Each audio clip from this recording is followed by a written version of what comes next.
Wright, and I'm your host today on Attunement, and my guest today is Hathaway Barry.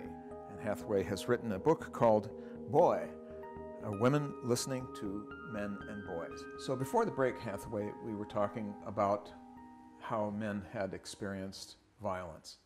And I wondered about if the violence was kind of a testosterone shadow, because I remember you had written in the book how you were interested to get a sense of what testosterone must feel like in the body.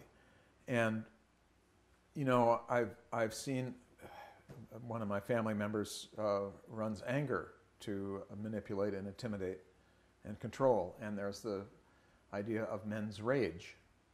But can you speak to us some more about, because I think it was one of the important things in your book about how many men experience violence.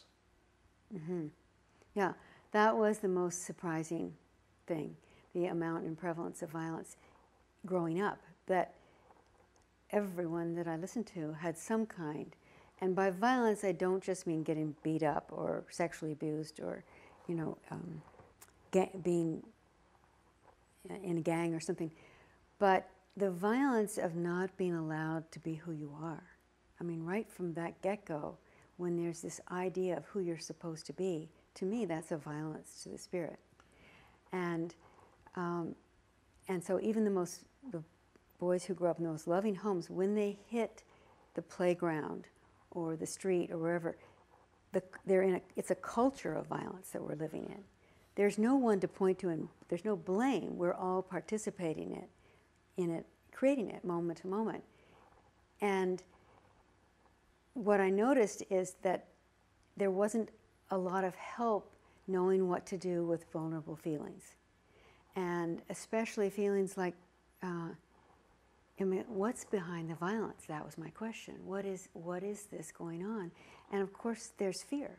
And that's the most human, common emotion for all of us. But from what I was hearing, there isn't a lot of help when you're young knowing what to do with it.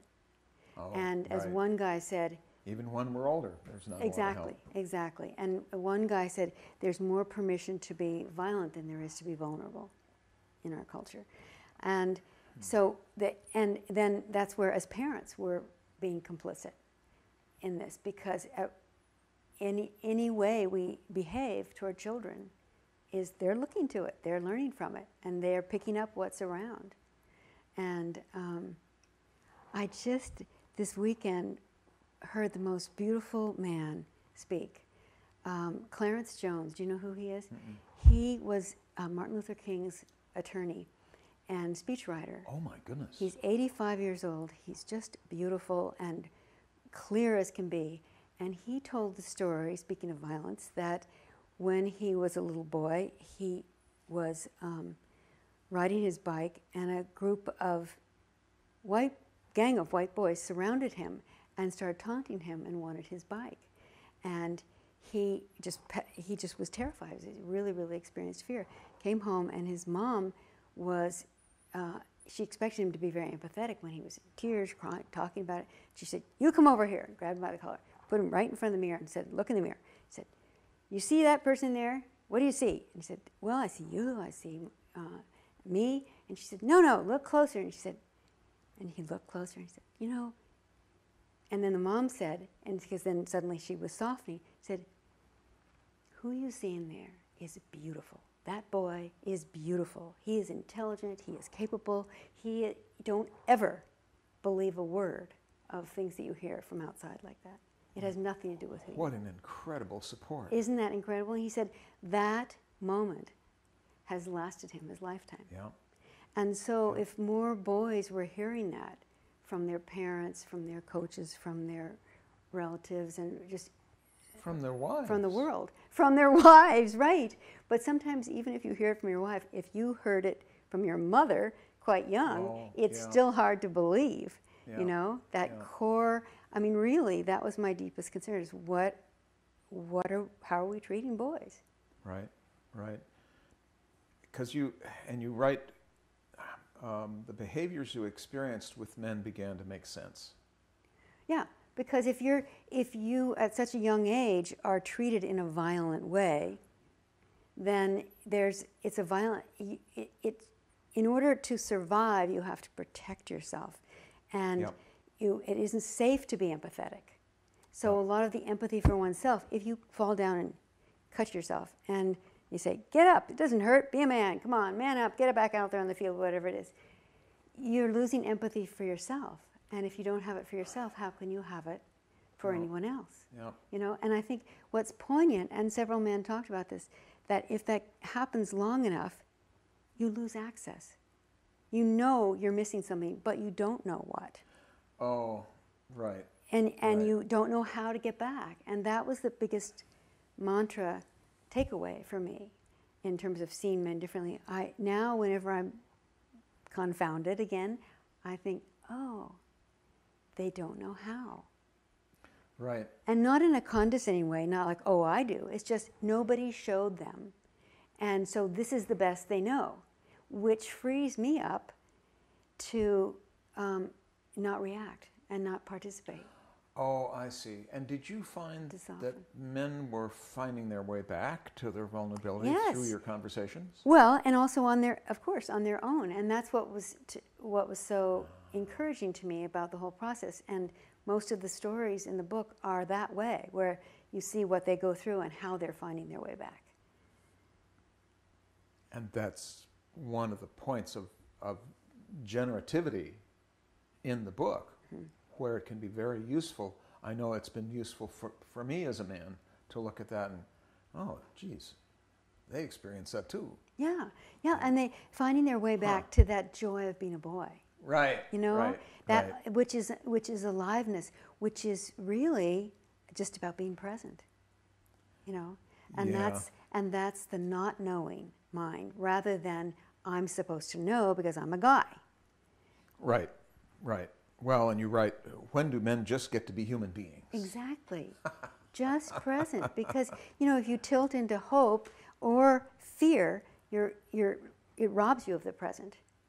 You don't get to be in the moment. And my experience is that being present brings clarity and the energy needed to do whatever needs to be done. Yeah. And you found that so many men had covered it with addiction and projecting blame on others and stonewalling and running away, and it reminds me of one of our main political candidates right now. Exactly. Well, no, and you look around in general at world leaders, so many, if you look at their childhoods, you know, that they're still working something out, but at everybody's expense.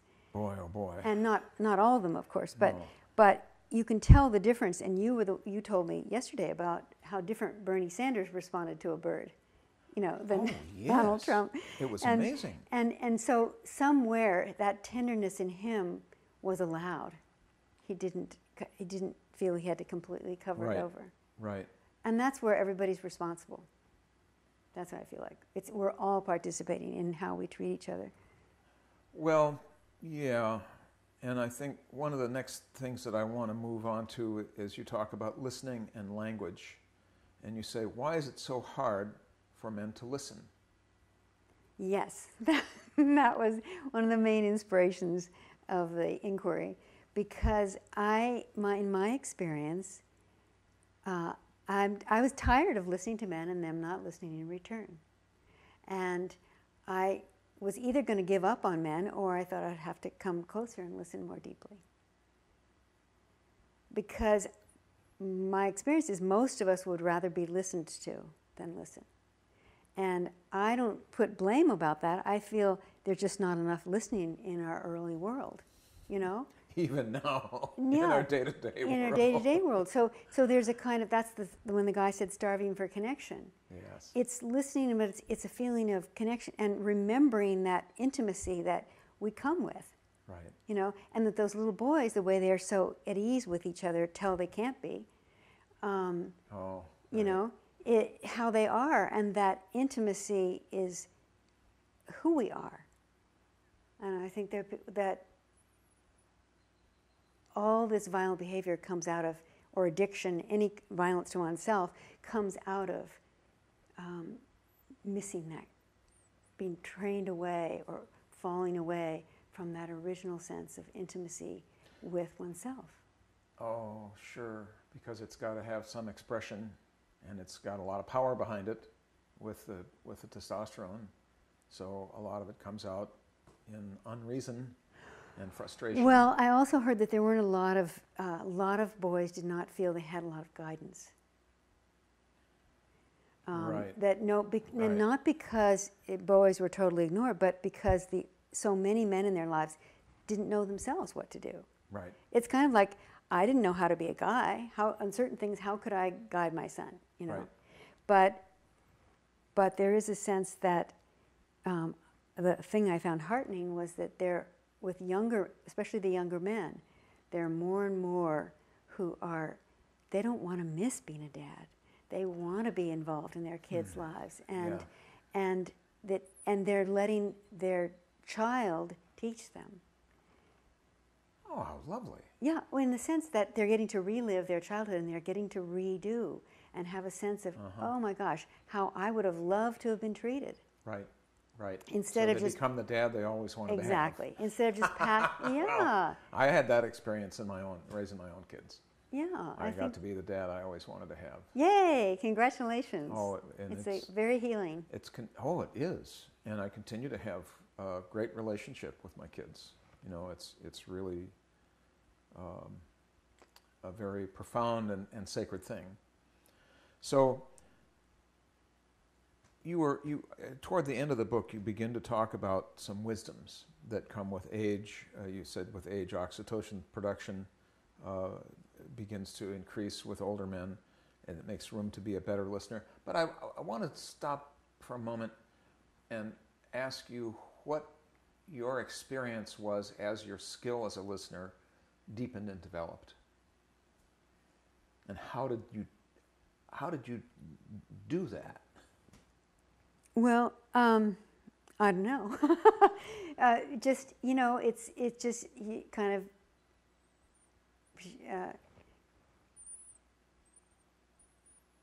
sit down, shut up, and pay attention. You know. Well, and you had an intention and an openness. Yeah, and I think just practice, like with anything, I keep doing it. So I would notice that I could feel the reaction or judgment come up in my mind, and I literally, at a certain point, trained myself not to raise my eyebrows or drop my jaw. Oh. Yeah. So anything that you'd heard, it was just. Yeah, it's just life. It's just the flow of life, and who am I to know? You know. And so I think it became safer, and it was more fun. You know, it's more fun for me. I mean, it's those judgments that separate us. You know, and so it just made the whole experience more fun. So I got an immediate feedback. If I wasn't having fun, then there was something I was doing that was off. Right. Because I know a lot of us want to know how to listen better. Yeah. And I know I really appreciate that. Let's see. One of the things I've written here is we can put down the burden of self-importance and experience the joy of losing our carefully constructed selves for a moment. Yes, how old was that man you have there? In his 70s. In his 70s, yeah. That's what I found, that as guys got near their 70s, oftentimes this softening. Yeah. And that's where I say it's a part of the culture. Mm-hmm. The culture allows it, and they have less testosterone. I do have new heightened respect for what I don't know about testosterone. I really do, because everybody mentioned it in one way or another. Right. And I've heard those stories of when a woman is injected with testosterone and how differently they feel. So if I had that hormone, that injection of hormone, or just happening with puberty as a male, I would really want somebody to help me with it, to say, oh yeah, and this is what you've got. And there's a couple of stories in there where fathers are saying to their son. I don't know if you remember the one that there was a guy who on the lacrosse field or something, and there was an explosion of adrenaline and he came off the field and he just went into this rage, this sweet little boy, and he came off the field, and I think somebody bumped into him really hard, and he was just had exploded, and he turned to his dad and he said, "What was that?" And his dad said, "It's a Molotov cocktail, you know, the mixture of adrenaline and testosterone." Yeah, So he had some older person to look to, Right. and to name it, and to not make him wrong for it, you know. And Well, and also to model how to experience what he experienced without reaction. yeah, yeah.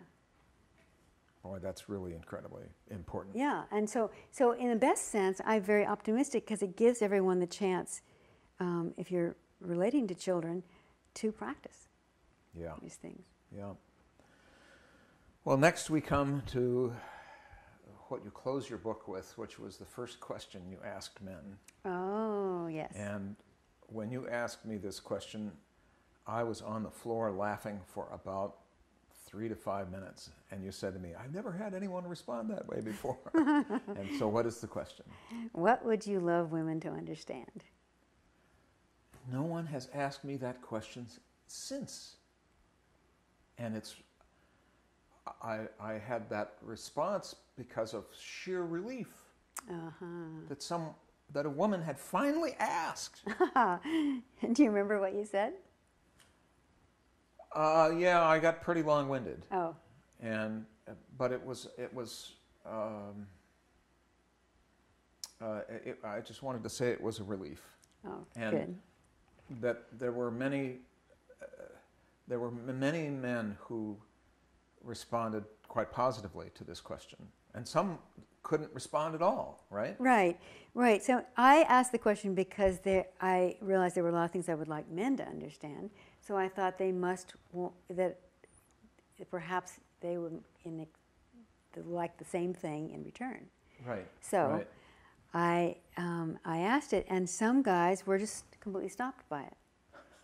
They really didn't know what to say. That is just too big, you know. Right. Or they were just, his jaw would drop. It's like, and I'd say, well, we can come back to that later. And sometimes people did later in the interview, and sometimes I could tell they didn't want to come back to it. So maybe it was too loaded, maybe it was too big. I don't know, but it seemed to be a big question.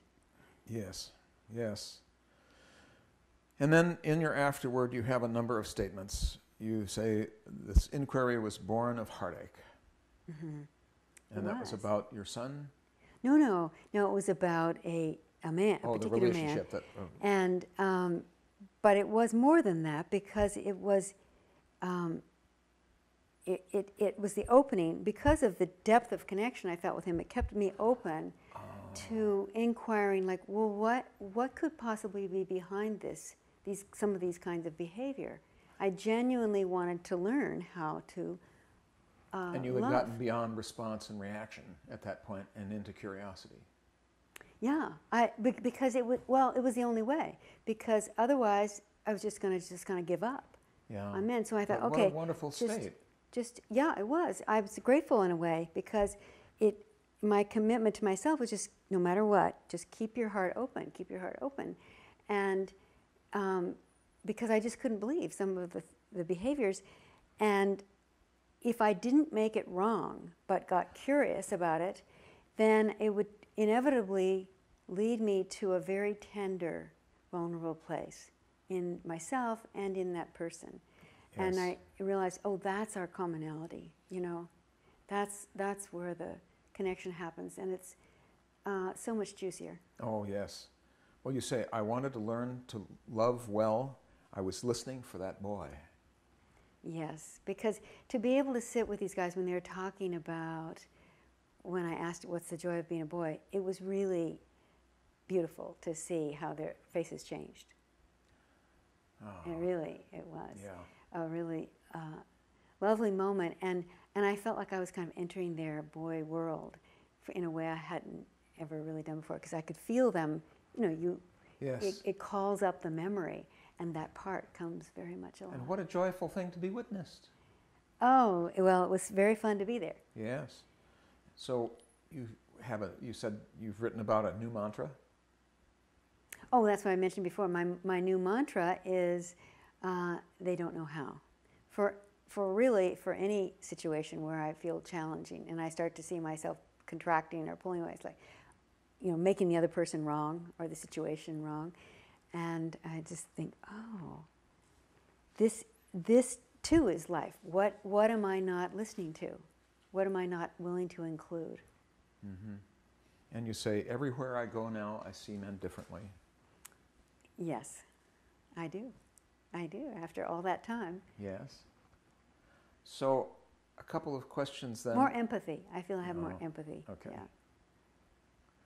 So, a couple of questions about what has this book done for your inner masculine? I don't know. Tell me what my inner masculine is. Well, that's one of the things you explore a bit about the inner feminine with men, right? Oh, I think I just didn't call it that way. Let's see. But you have an inner masculine, and I think you've been changed by meeting these men in such an open way. It's through a whole spectrum of life.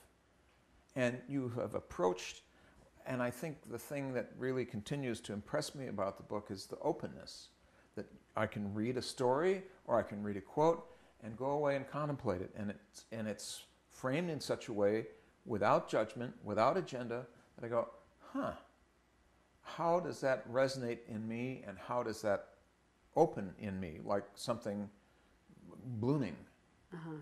But what's your experience, your inner masculine? Do you feel you know men better? Well, I don't know. It's really, I mean, what I know is I don't know. So there's that quality of openness. I don't know. I feel more receptive to who is actually there instead of my interpretation or my projection.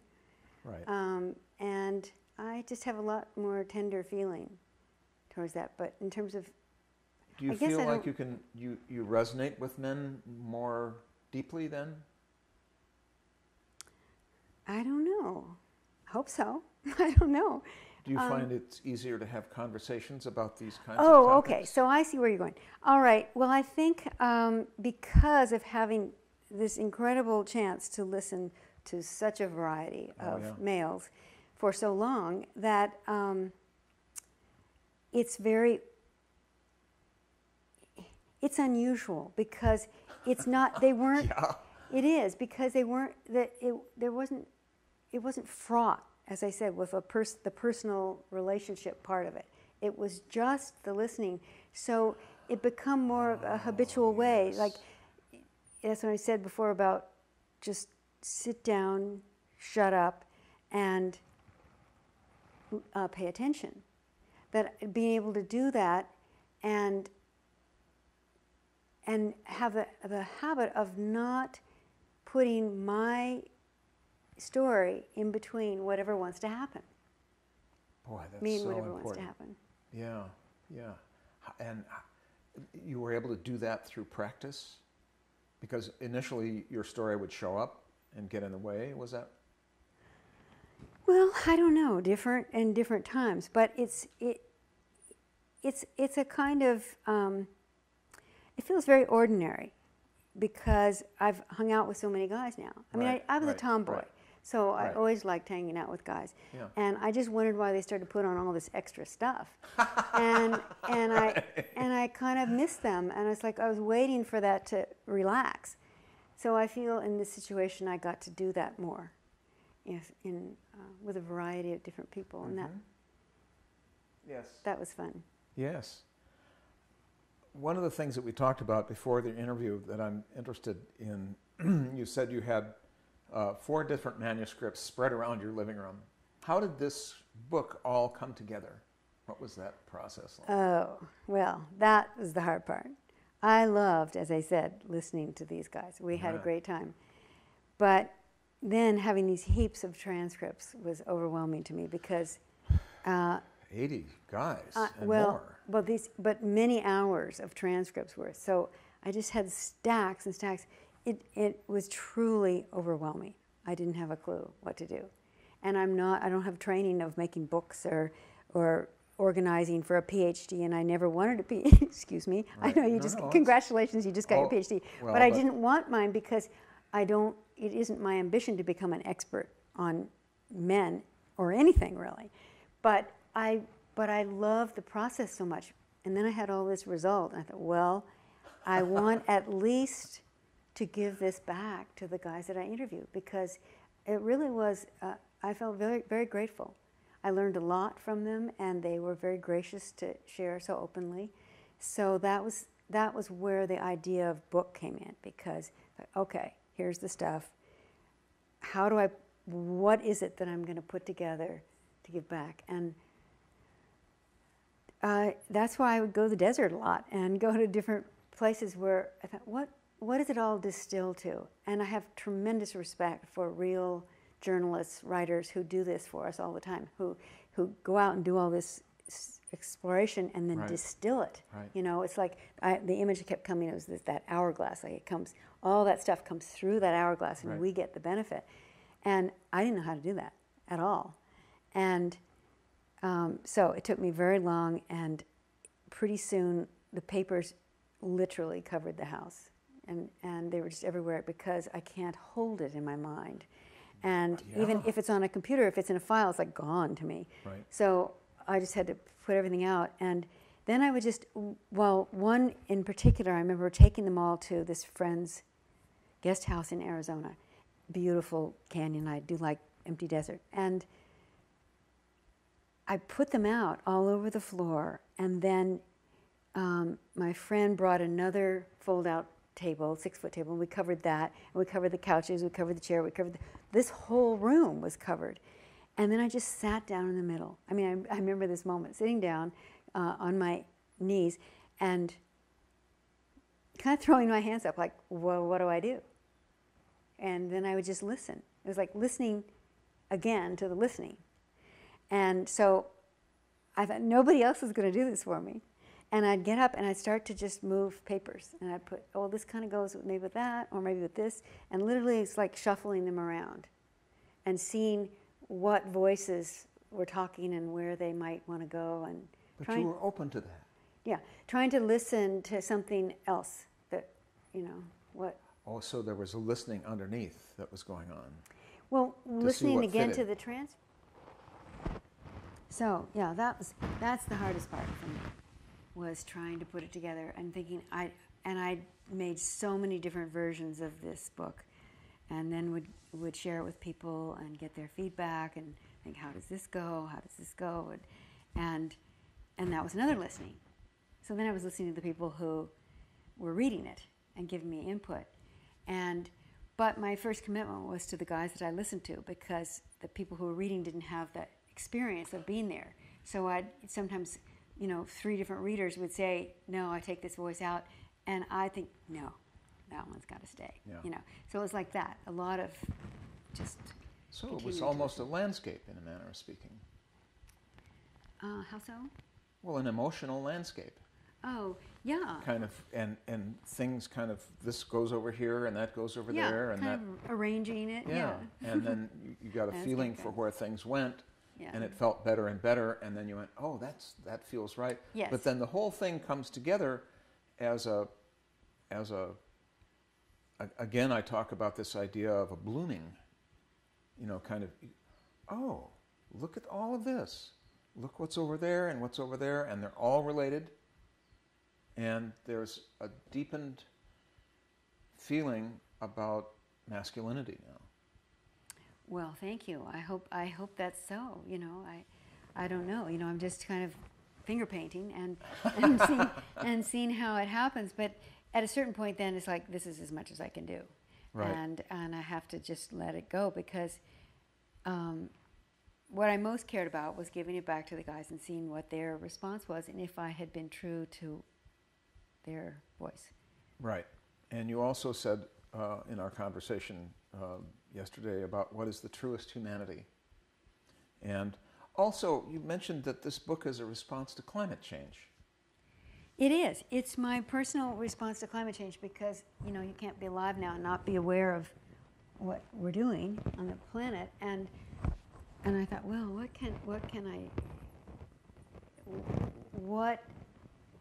how do I participate in this? And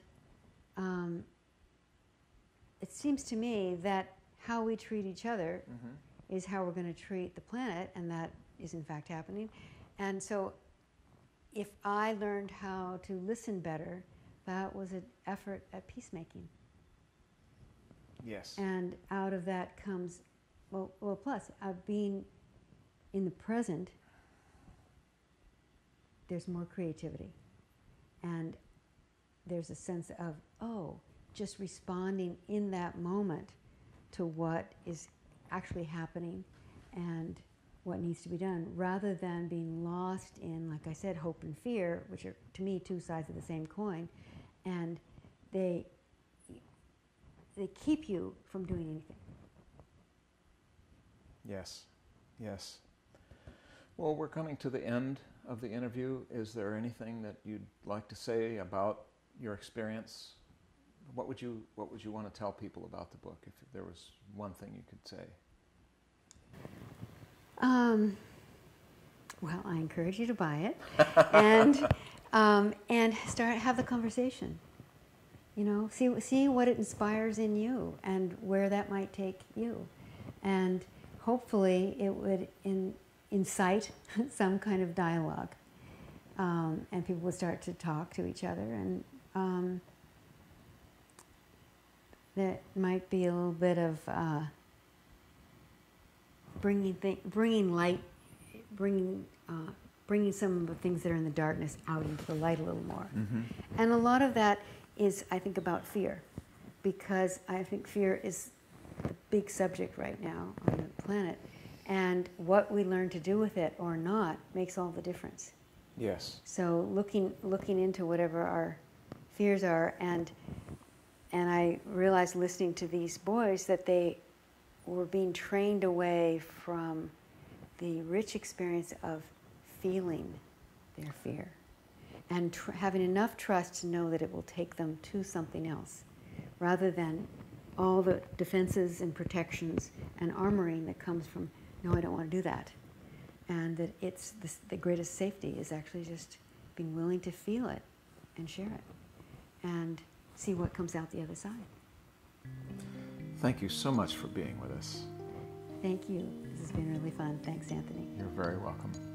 I'm Anthony Wright, and I'm your host today on Attunement, and my guest is Hathaway Barry, who has written a book called Boy, A Women Listening to Men and Boys. And how can people contact you or find the book? It's at Point Reyes Bookstore, and it's on Amazon and also at a website, listeningtomen.com. Great. Well, thanks for watching, and we'll see you next time.